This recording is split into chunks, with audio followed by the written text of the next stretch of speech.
Hey folks, welcome back to True Crime Stories, where we cover the most thrilling true crime stories. Before we get going, don't forget to leave a like and subscribe for me.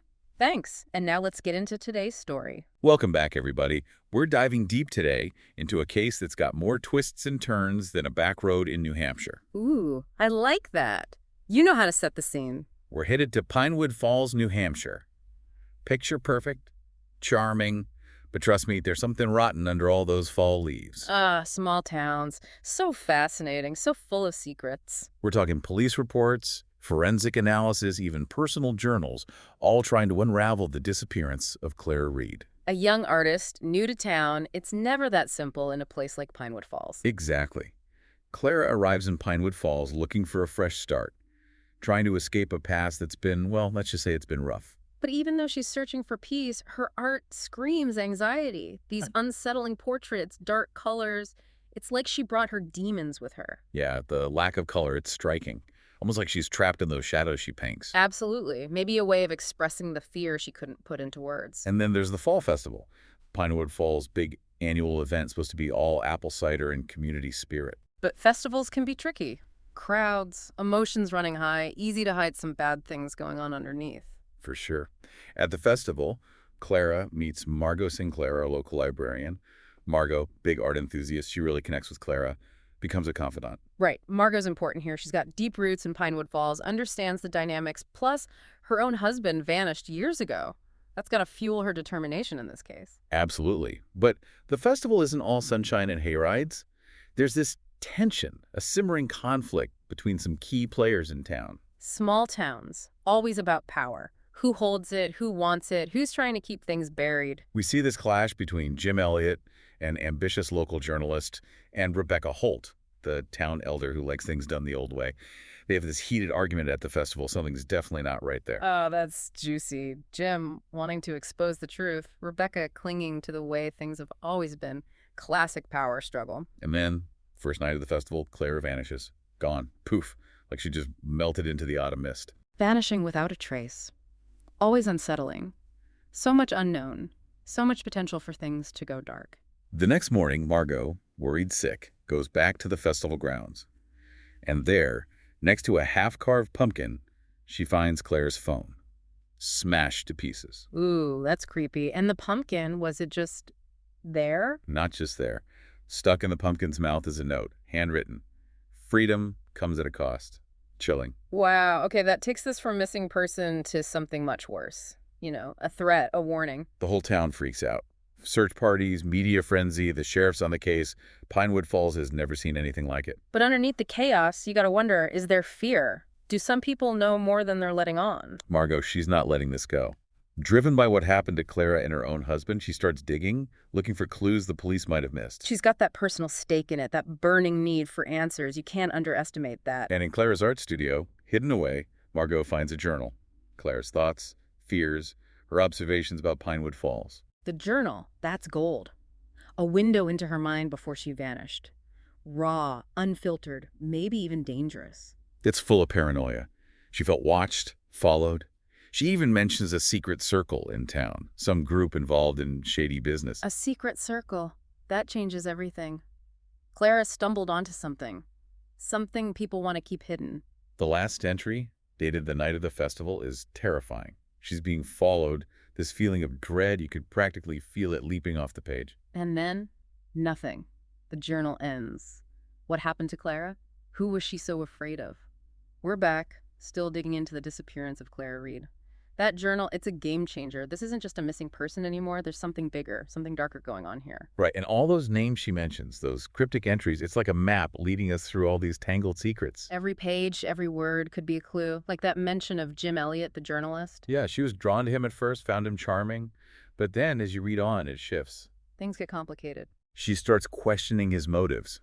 Almost like she's seeing something sinister under the surface. Oh yeah, classic trope. The charming guy with a hidden agenda. It's a small town. Everybody's got their angles. One entry really stood out to me. She describes this time Jim's grilling her about her past, Right. why she came to Pinewood Falls. Less friendly chat, more interrogation. Exactly. She felt like he was digging for something, but not in a good way. So Jim goes from potential love interest to potential suspect real quick. Ambition can be a dangerous thing, especially for a journalist hungry for a big story. Then there's Tommy Brady, the guy with the bad reputation. Tommy. Volatile, quick temper. There were rumors about him having feelings for Clara, and they had that fight at the festival. Classic crime of passion setup. But when you look closer at Tommy, it's more complicated. He's got this loyalty to people he cares about. There's an interview with a bartender. She describes him as this lost soul. Said he actually talked about Claire with a lot of tenderness. Yeah, so he's definitely got a rough exterior, but there's something else there, maybe a softer side. The question is, what outweighs what? Is he capable of violence? Absolutely. But is there more to the story? Also possible. And then, of course, there's Rebecca Holt. She seemed to really disapprove of Clara. The whole outsider artist thing didn't sit well with her. Rebecca, the gatekeeper of tradition. Remember that blow-up with Jim at the festival? That wasn't just a random argument. Jim's been investigating Rebecca's family for years.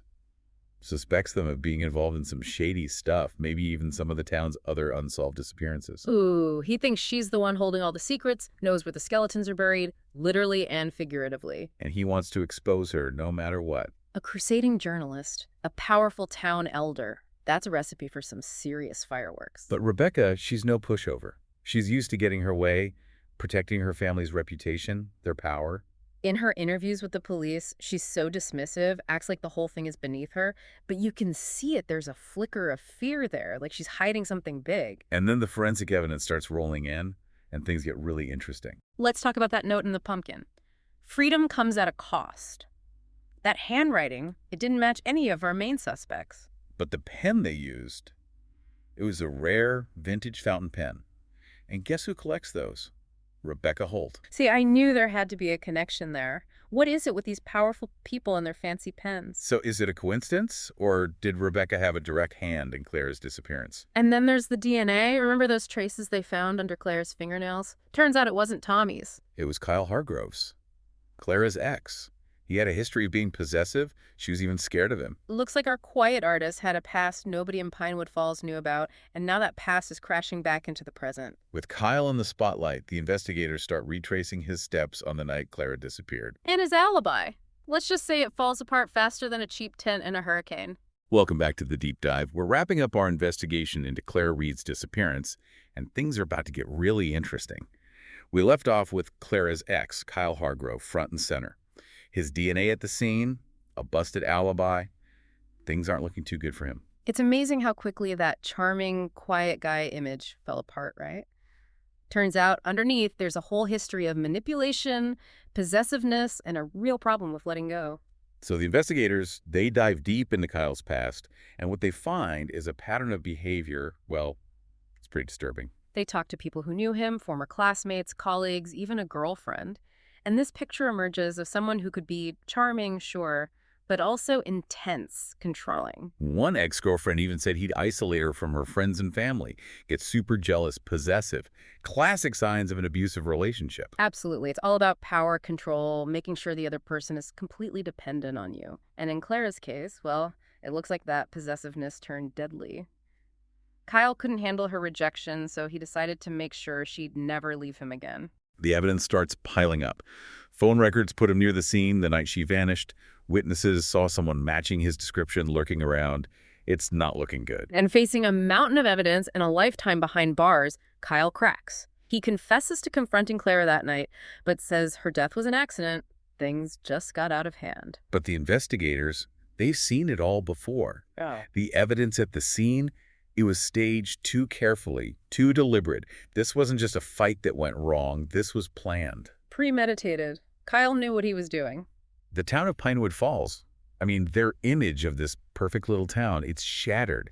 This is a place where people thought they knew their neighbors, felt safe. It just goes to show every town has its secrets, those dark undercurrents of jealousy, anger, even violence lurking beneath the surface. But in the midst of all this darkness, there's Margot. Yeah. Driven by her need for answers, for justice, for Clara, and even for her own husband, she keeps digging. She's not letting this go. She's determined to uncover the truth, no matter how painful it might be. And as she digs deeper into Pinewood Falls' past, she starts uncovering a whole web of secrets, a power structure that goes back generations. It turns out Clara's case, it wasn't an isolated incident.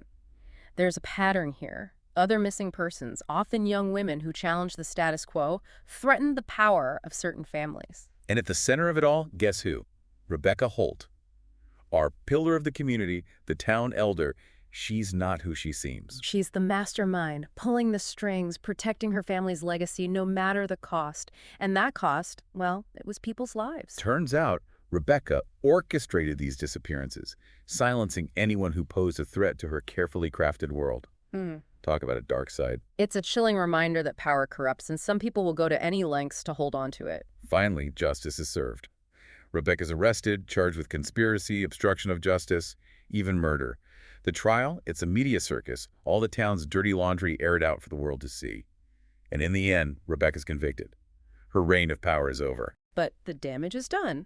Pinewood Falls is left to deal with the fallout, the realization that their idyllic town had a heart of darkness. Clara's case, as tragic as it was, it sparked a change. It forced Pinewood Falls to confront its past, to acknowledge the secrets and silence that allowed these crimes to happen. And Margot, she keeps fighting.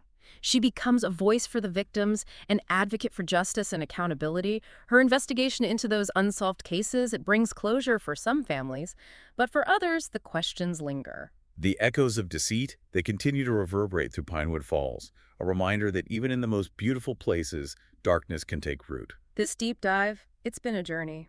It reminds us that the truth, no matter how painful, will always find a way to surface, that even in the most seemingly perfect places, evil can thrive. And it leaves us with a question: what secrets are hidden in our own communities? And what are we doing to make sure those echoes of deceit don't continue to haunt us?